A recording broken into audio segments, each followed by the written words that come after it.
Il cielo è di piombo, basso e soffocante, carico dell'odore acre della polvere da sparo e del sudore dei bersaglieri. Il colonnello Aminto Caretto, comandante del 3° Reggimento Bersaglieri, in piedi in mezzo al frastuono della battaglia, osserva la situazione e guida i suoi uomini all'attacco. Nascoste nella boscaglia e fra i cespugli della steppa, le mitragliatrici sovietiche battono a ventaglio la pianura del Don, mentre le truppe italiane lottano con coraggio per tenere la linea nel punto strategico che i sovietici vogliono a tutti i costi. Il colonnello Caretto non è un comandante da retrovie, è là, tra i suoi uomini, con la divisa impolverata e il viso segnato dalla tensione. La sua voce si leva secca e decisa sopra il fragore delle armi.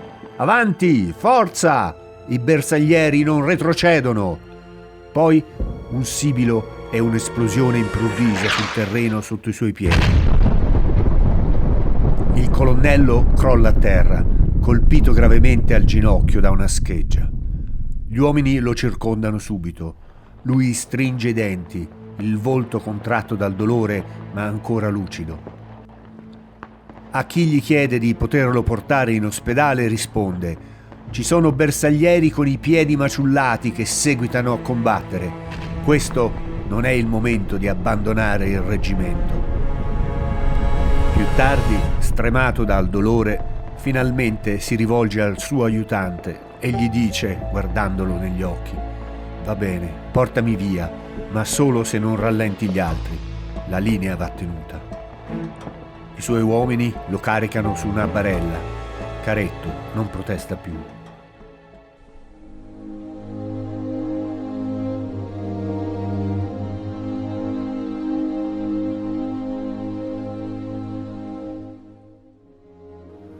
È difficile immaginare il colonnello Aminto Caretto come un guerriero dalla sciabola insanguinata che incalza il nemico nel vivo della battaglia.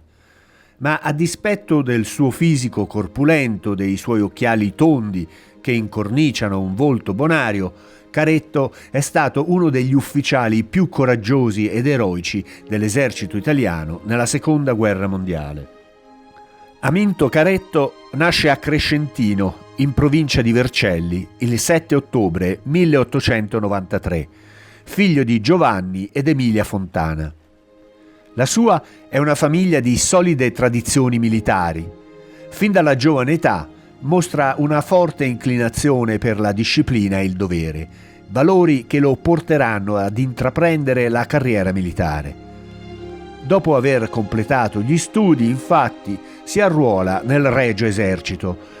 Nel 1914 è promosso sottotenente del Corpo dei Bersaglieri. Dopo l'entrata in guerra del Regno d'Italia, avvenuta il 24 maggio 1915, combatte in forza al 4° Reggimento Bersaglieri, dove si distingue per coraggio e determinazione, guadagnandosi il rispetto dei suoi superiori e commilitoni. Promosso capitano presso il 14° Reggimento Bersaglieri, rimane ferito sul Monte Zebio nel giugno 1916. Rientrato in servizio attivo nel 1917, Caretto inizia a comandare il 4° Reparto d'assalto Fiamme Cremisi già da metà del 1917, poco dopo la creazione del reparto stesso, e si distingue particolarmente durante la battaglia del Solstizio nel giugno dello stesso anno. Nel 1922 è trasferito in forza al Regio Corpo Truppe Coloniali d'Eritrea e assegnato al 10° Battaglione Eritreo, partecipando tra il 1923 e il 1926 alle operazioni belliche in Cirenaica. Ricevuto un encomio solenne, rientra in servizio presso il 4° Reggimento Bersaglieri, venendo promosso maggiore nel 1928. Trasferito all'11°, poi nell'8° e poi ancora al 3° Reggimento Bersaglieri nel 1940, una volta promosso tenente colonnello, è assegnato all'ispettorato delle truppe celeri. Promosso ancora a colonnello il 1 gennaio 1940, nell'ottobre, ad operazioni belliche già iniziate, assume il comando del Terzo Reggimento Bersaglieri. Nel maggio 1941 partecipa all'invasione della Jugoslavia e alle successive operazioni nell'area dei Balcani. All'inizio del luglio 1941 rientra in patria con il reggimento e a fine mese, a seguito dell'attacco da parte tedesca all'Unione Sovietica, il reparto, inquadrato nel corpo di spedizione italiano in Russia, riparte per il fronte. Il XIR, al comando del generale Giovanni Messe, conta 3 divisioni: la terza Celere Principe Amedeo Duca d'Aosta, la 9ª autotrasportabile Pasubio e la 52ª autotrasportabile Torino, per complessivi 62.000 uomini, e viene inquadrato nella 11ª Armata Germanica.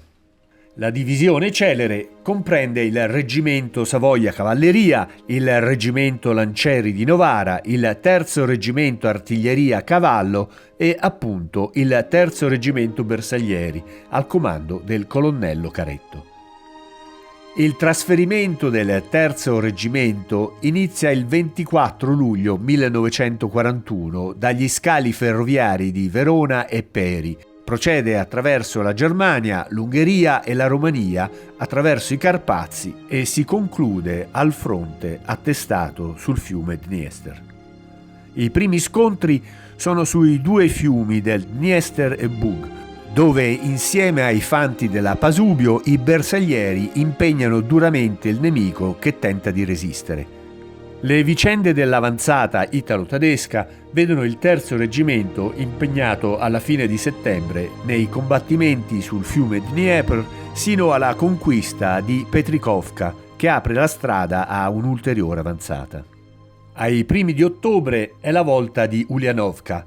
Il percorso però è difficoltoso perché pioggia e neve costringono i bersaglieri appiedati a marciare nel fango con estrema lentezza e determinano grandi difficoltà nella manovra degli automezzi, minacciati dal freddo e impediti nei movimenti dal fango. In ottobre il reggimento occupa Mikhailovka e il giorno 20, contemporaneamente ai tedeschi, entra in Stalino, capoluogo del bacino del Donetsk, mentre il 25° battaglione si assesta su Jussovo. I rifornimenti cominciano a creare seri problemi e per organizzare le salmerie occorre sequestrare carri e muli ai russi. Prosegue inesorabile l'avanzata e a novembre vengono conquistate Gorlovka e Rikovo. Un'azione tra le più impegnative a cui prendono parte i fanti piumati è quella su Nikitovka, dove l'80° reggimento fanteria della Pasubio è accerchiato dai sovietici. 2 battaglioni del Terzo Bersaglieri, il 28° e il 20°, attaccano il nemico assieme alle camicie nere della Legione Tagliamento, consentendo ai fanti di aprirsi un varco e di liberarsi. Alla fine di novembre le truppe germaniche arrivano a un centinaio di chilometri da Mosca e avanzano sino a raggiungere quasi la città ai primi di dicembre, quando i sovietici sferrano una dura offensiva che, iniziata con la conquista di Rostov, si concluderà nel marzo successivo. Il giorno scelto per lo sforzo maggiore nel tentativo di sfondare le linee italiane con una massiccia concentrazione di forze è la mattina del 25 dicembre e sarà proprio il Terzo Reggimento uno dei protagonisti della battaglia di Natale 1941. Saranno proprio il 28° battaglione Bersaglieri e 2 battaglioni della 63ª Legione Camicie Nere Tagliamento i primi a subire l'impatto dei sovietici.